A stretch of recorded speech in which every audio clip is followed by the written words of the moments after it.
In the same way the one mind illumines the inner and outer world. When it is said, then, that great merit can be derived from reciting the sutras, this means what has just been said and nothing more. Again, it is said that through services for the Buddha one can attain Buddhahood, but to attain Buddhahood simply means to realize this mind. Thus the merit of realizing this one mind in a single-minded instant is infinitely greater than that of reciting the sutras for 10,000 days.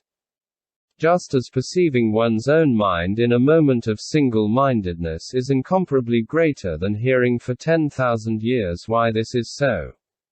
But just as one must progress from shallow to deep by degrees, so is it a blessing for beginners, either deluded or obtuse, to recite sutras enthusiastically or to invoke the names of Buddhas.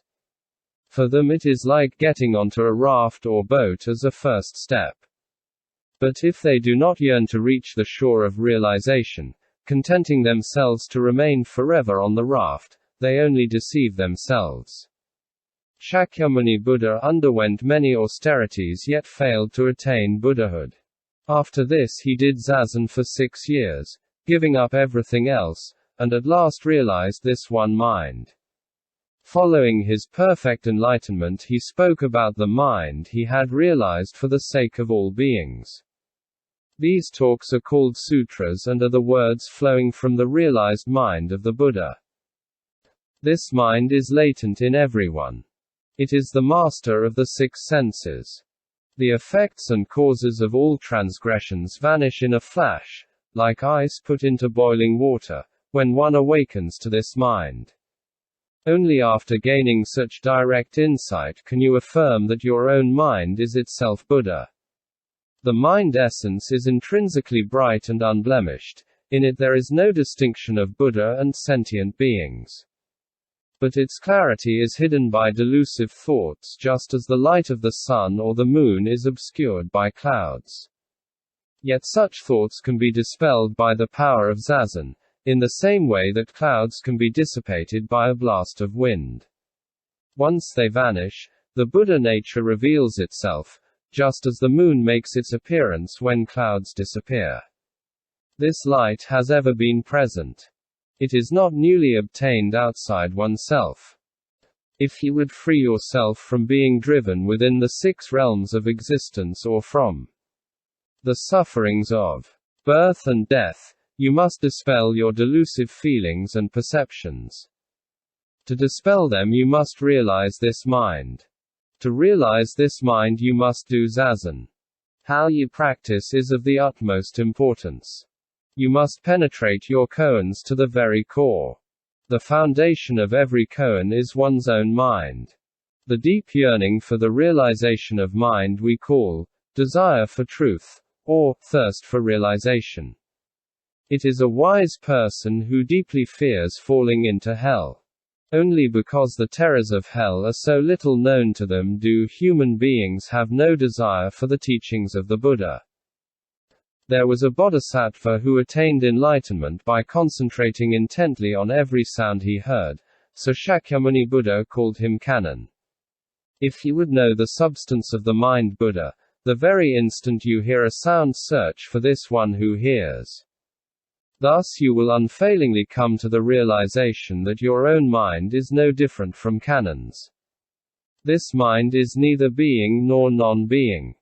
It transcends all forms and yet is inseparable from them. Do not try to prevent thoughts from arising and do not cling to any that have arisen. Let them appear and disappear as they will. Don't struggle with them. You need only unremittingly and with all your heart ask yourself, what is my own mind? I keep urging this because I want to bring you to self-realization.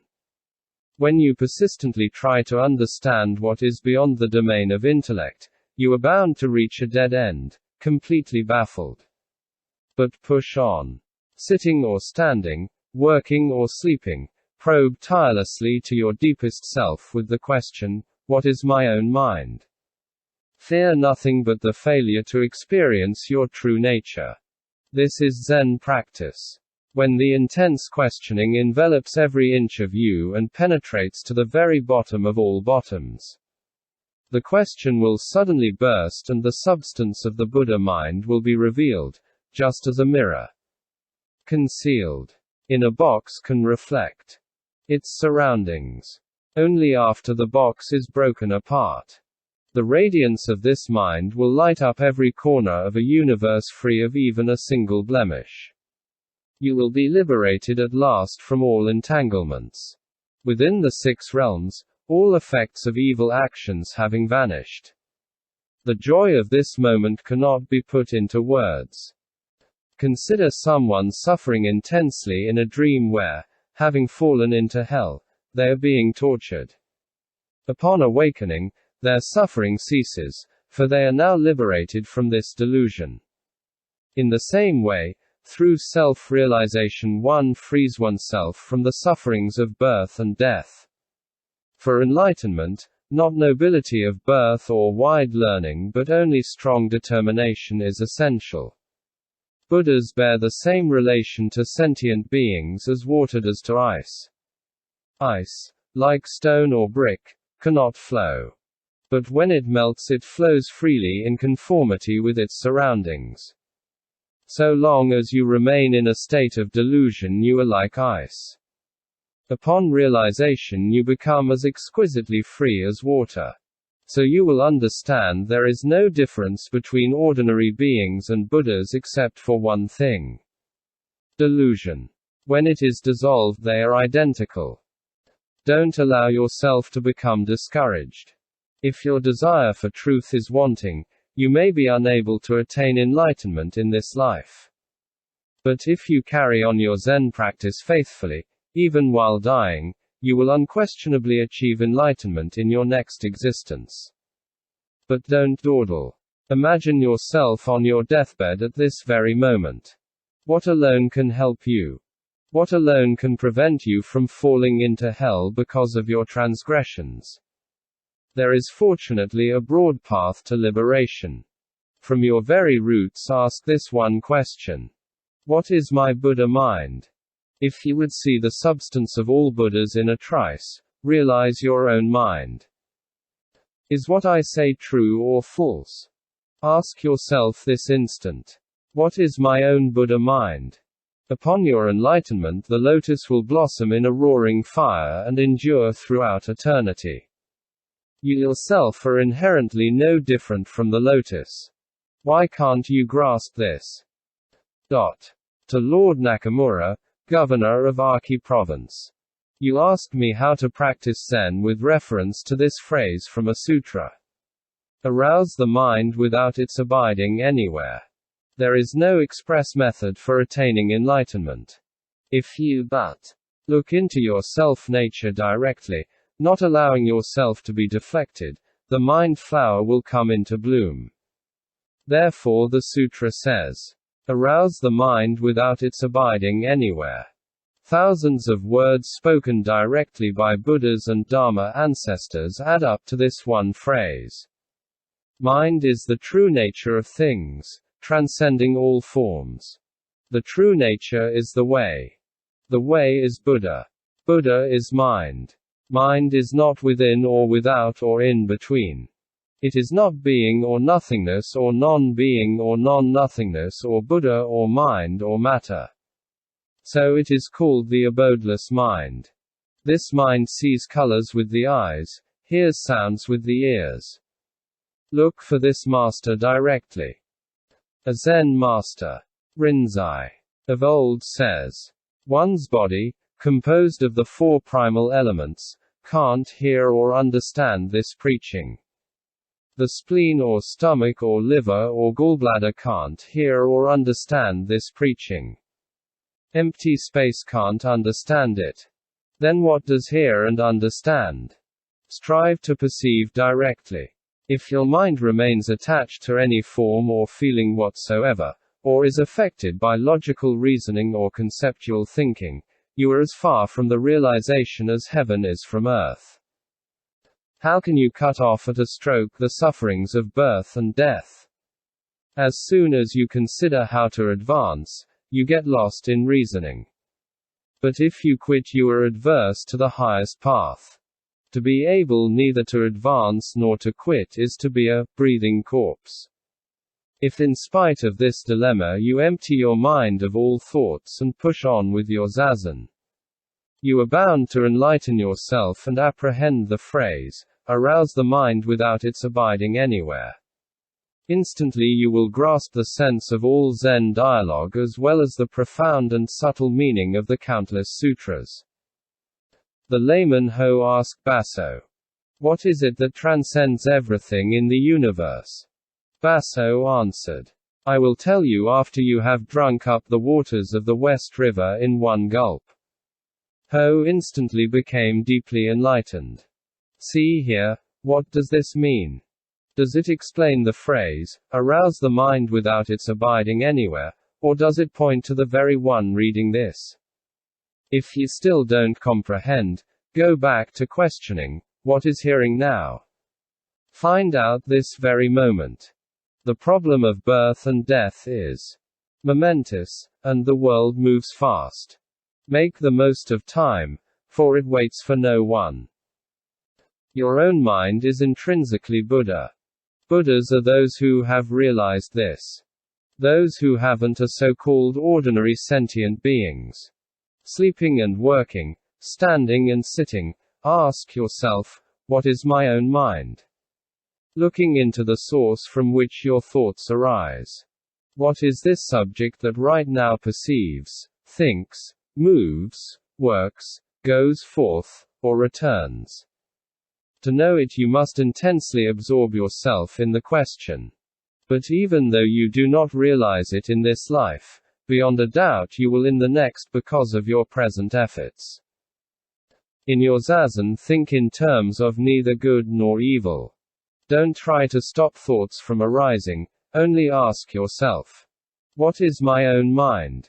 Now even though your questioning goes deep, you will get no answer, and eventually you will reach a cul-de-sac, your thinking totally checked.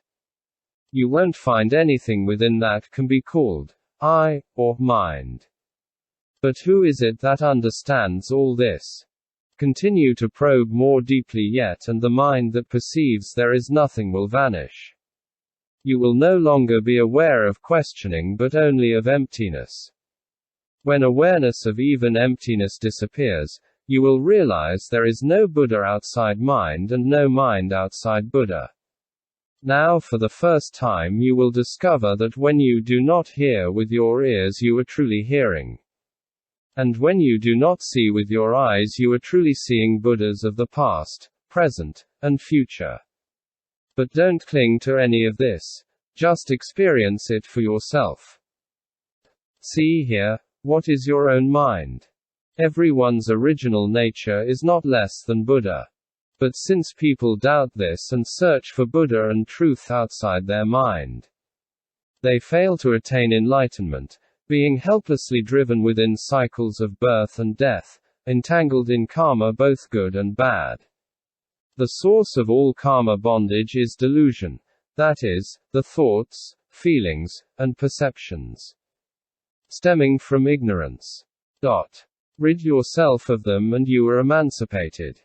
Just as ash covering a charcoal fire is dispersed when the fire is fanned, so these delusions vanish once you realize your self-nature. In zazen neither loathe nor be charmed by any of your thoughts. With your mind turned inward, look steadily into their source and the delusive feelings and perceptions in which they are rooted will evaporate. This is not yet self-realization, however, though your mind becomes bright and empty like the sky and you have awareness of neither inner nor outer and all the 10 quarters seem clear and luminous. To take this for realization is to mistake a mirage for reality. Now even more intensely search this mind of yours that hears. Your physical body, composed of the 4 basic elements, is like a phantom, without reality, yet apart from this body there is no mind. The empty space of the 10 quarters can neither see nor hear. Still, something within you does hear and distinguish sounds. Who or what is it? When this question totally ignites you, distinctions of good and evil, awareness of being or emptiness, vanish like a light extinguished on a dark night. Though you are no longer consciously aware of yourself, still you can hear and know you exist. Try as you will to discover the subject hearing, your efforts will fail and you will find yourself at an impasse. All at once your mind will burst into great enlightenment and you will feel as though you have risen from the dead, laughing loudly and clapping your hands in delight. Now for the first time you will know that mind itself is Buddha. Were someone to ask, what does one's Buddha mind look like? I would answer, in the trees fish play, in the deep sea birds are flying. What does this mean? If you don't understand it, look into your own mind and ask yourself, who is it? This master who sees and hears. Quote, make the most of time. It waits for no one. To a dying man. Your mind essence is not subject to birth or death. It is neither being nor nothingness, neither emptiness nor form and color. Nor is it something that feels pain or joy. However much you try to know, with your rational mind, that which is now sick, you cannot. Yet if you think of nothing, wish for nothing, want to understand nothing, cling to